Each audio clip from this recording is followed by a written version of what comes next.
dari Al-Quran, yaitu yang terdapat dalam surah An-Nisa di ayat 115. Allah berfirman, "Wa may yushaqiqir rasula min ba'di ma tabayyana lahul huda wa yattabi' ghaira sabilil mu'minin nuwallihi ma tawalla wa nuslihi jahannam wa sa'at masira." Dan barang siapa yang menentang Rasul sesudah jelas baginya petunjuk dan mengikuti jalan selain jalan kaum mukminin, kami akan palingkan kemana dia berpaling dan kami akan masukkan dia ke neraka Jahannam, dan Jahannam sejelek-jelek tempat kembali. Dalam surah An-Nisa, surah yang keempat ayat 115. Di situ juga kendali oleh Al-Imam Ibnu Qayyim dalam kitabnya I'lamul Muwaqqi'in tentang ijma' salafus saleh. Dasar dari hadis Nabi, yaitu Nabi bersabda, "Innallaha qad ajara ummati an tajtami'a 'ala dhalalah." Sesungguhnya Allah SWT telah melindungi umatku untuk ijtima', untuk berkumpul di atas kesesatan. Diriwayatkan oleh Imam Ibnu Abi Asim dalam kitabnya As-Sunnah. Jadi Allah Subhanahu wa taala melindungi para sahabat dari ijma' di atas kesesatan. Arti ijma'nya para sahabat ma'sum. Ijma'nya salafus saleh ma'sum. Maka sumbernya kita mengkaji Islam ini Al-Qur'an wa Sunnah, yaitu dasarnya Al-Quran itu sendiri, yang kedua sunnah Nabi yang sahih, yang ketiga ijma' salafus saleh. Kalau ada yang bertanya, di mana letaknya qiyas? Qiyas dijelaskan oleh para ulama, qiyas boleh dipakai dalam kondisi yang darurat, tapi untuk akidah tidak bisa.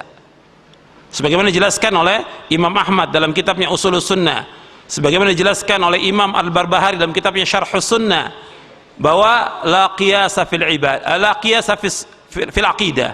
Tidak ada qiyas dalam masalah akidah. Sebab nggak bisa disamakan antara Allah dengan makhluknya. Tidak bisa dianalogikan antara Allah dengan makhluknya. Prinsip kita sebagaimana yang Allah firmankan dalam surah Asy-Syura, "Laisa kamitslihi syai'un wa huwas samiul basir." Tidak ada satupun yang sama dengan Allah, dan Allah itu Maha mendengar dan Allah itu Maha melihat. Juga dalam ayat, "Walam yakun lahu kufuwan ahad." Tidak ada satupun yang sama dengan Allah, tidak ada satupun yang setara dengan Allah. Nggak bisa dikiaskan antara Allah dengan makhluknya, tidak bisa dianalogikan antara Allah dengan makhluknya, tidak akan sama selama-lamanya. Makanya di sini disebutkan Quran, Sunnah, dan ijma' salafus saleh. Jadi ijma' yang dimaksud ijma' salafus saleh sebagaimana dijelaskan oleh Imam Ahmad bin Hanbal rahimahullah. Yang kedua,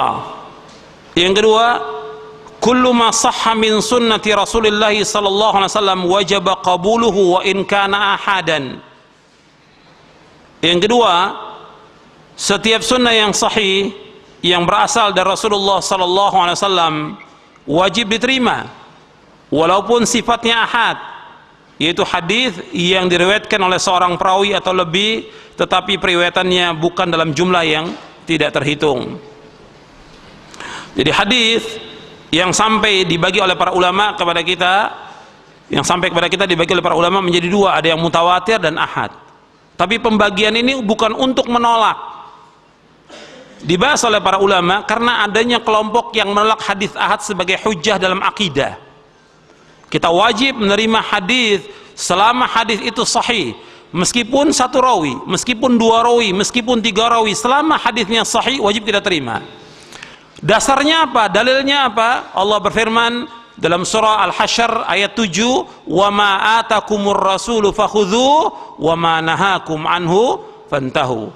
Apa saja yang datang kepada kamu dari Rasul kamu ambil, yang dilarang kamu tinggalkan. Apa saja yang datang dari Rasul, apakah tentang akidah, tentang ibadah, tentang akhlak, tentang muamalah, tentang apa saja yang datang dari Rasul, selama riwayat itu sahih wajib kita terima. Maka tidak boleh dipilah dalam artian untuk menolak, tidak boleh. Karena hadis ahad menurut penjelasan para ulama ahli hadis bahwa dia memfaedahkan ilmu dan amal. Dan ini sudah saya jelaskan dalam buku yang dibagikan kepada antum, kedudukan as-sunnah dalam syariat Islam. Nanti antum bisa baca di buku itu bagaimana bantahan kepada orang-orang yang menolak hadis ahad sebagai hujjah dalam akidah. Di buku itu sudah ada. Yang ketiga, Yang ketiga, al-marji'u fi fahmil kitabi was sunnati huwa an-nususul mubayyinatu laha wa fahmu salafis salih wa man sara ala manhajihim min al-a'immati thumma ma sahha min lughatil arabi lakin la yu'aradu ma thabata min dhalika bimujarradi ihtimalatin lughawiyah. Yang menjadi rujukan dalam memahami Al-Quran dan As-Sunnah adalah nas-nas yang menjelaskannya, pemahaman salafus saleh dan para imam yang mengikuti jejak mereka, serta dilihat arti yang benar dari bahasa Arab. Jika hal tersebut sudah benar, maka tidak dipertentangkan lagi dengan hal-hal yang sifatnya berupa kemungkinan menurut bahasa. Prinsip yang ketiga atau kaidah yang ketiga dalam kita mengambil dan menggunakan dalil, dalam kita menuntut ilmu, dalam kita belajar, yang ketiga, bahwa rujukan dalam memahami Al-Quran dan Sunnah yaitu nas-nas yang menjelaskannya dari Quran dan juga dari Sunnah Nabi Sallallahu Alaihi Wasallam. Al-Quran dan Sunnah tidak akan bertentangan selama-lamanya. Jadi Quran dijelaskan dengan Quran, kemudian Al-Quran dijelaskan dengan Sunnah, Sunnah juga dijelaskan dengan Sunnah Nabi, kemudian dijelaskan juga Quran dan Sunnah dengan pemahaman salafus saleh. Jadi Al-Quran dan Sunnah dijelaskan dengan pemahaman salafus saleh. Kalau ada orang bertanya, kenapa harus dengan pemahaman mereka? Kenapa dengan pemahaman salaf Quran dan Sunnah yang dipahami? Yang pertama, Allah Subhanahu wa taala menyebutkan dalam ayat yang tadi saya bacakan, dalam surah An-Nisa ayat 115, Allah menyebutkan tentang wajibnya kita mengikuti pemahaman mereka. Allah yang memerintahkan demikian dalam surah An-Nisa, surah yang keempat ayat 115. Wa may yushaqiqir rasula min ba'di ma tabayyana lahul huda wa yattabi' ghaira sabilil mu'minin nuwallihi ma tawalla wa nuslihi jahannam wa sa'at masira. Dan barang siapa yang menentang Rasul sesudah jelas baginya petunjuk dan mengikuti jalan selain jalan kaum mukminin, jalan kaum mukminin ketika turunnya ayat Al-Quran, siapa? Para sahabat. Kaum mukminin ketika turunnya ayat Al-Quran itu para sahabat. Ya, orang yang menyalahi jalannya kaum mukminin, menyalahi jalannya para sahabat, kata Allah, kami biarkan dia sesat, kemudian kami ancam dia dengan masuk neraka. Ini menunjukkan tentang wajibnya kita mengikuti pemahaman salafus saleh. Yang kedua, kita wajib mengikuti pemahaman mereka karena Nabi bersabda khairun nasi qarni thumma alladhina yalunahum thumma alladhina yalunahum. Sebaik-baik masa pada masaku, kemudian yang sudahnya, kemudian yang sudahnya. Hadis ini sahih riwayat Bukhari, Muslim dan yang lainnya. Sebaik-baik masa itu masa Rasulullah, itu para sahabat. Yang dikatakan khairun nas, sebaik-baik manusia, bukan soal rupa, bukan soal bentuk tubuh, bukan. Yang dilihat kebaikan hati dan juga kebaikan amal. Karena yang Allah akan lihat dan nilai bukan kebaikan rupa, bukan bentuk tubuh, tapi yang Allah akan lihat hati dan amal. Yang Nabi sabdakan dalam hadis yang sahih yang diriwayatkan oleh Imam Muslim, innallaha la yanzuru ila suwarikum wa la yanzuru ila ajsamikum walakin yanzuru ila qulubikum wa a'malikum.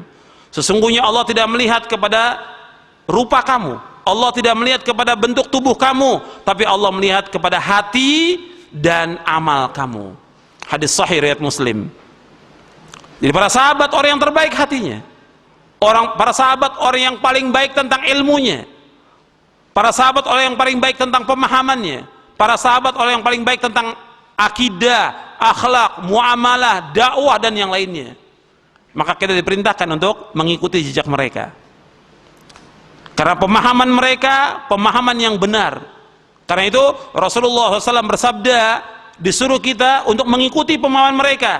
Nabi bersabda dalam hadis yang sahih yang diriwayatkan oleh Imam Ahmad, Abu Daud, Tirmidzi, Al-Hakim, Al-Lalikai dan yang lainnya dari sahabat Irbad bin Sariyah. Kata Nabi, "May ya'ish minkum ba'di fasara ikhtilafan katsira fa 'alaikum bi sunnati wa sunnatil khulafa'il mahdiyyin ar-rasyidin tamassaku biha wa 'addu 'alaiha bin nawajidh wa iyyakum muhdatsatil umur fa inna kulla muhdatsatin bid'ah wa kulla bid'atin dhalalah."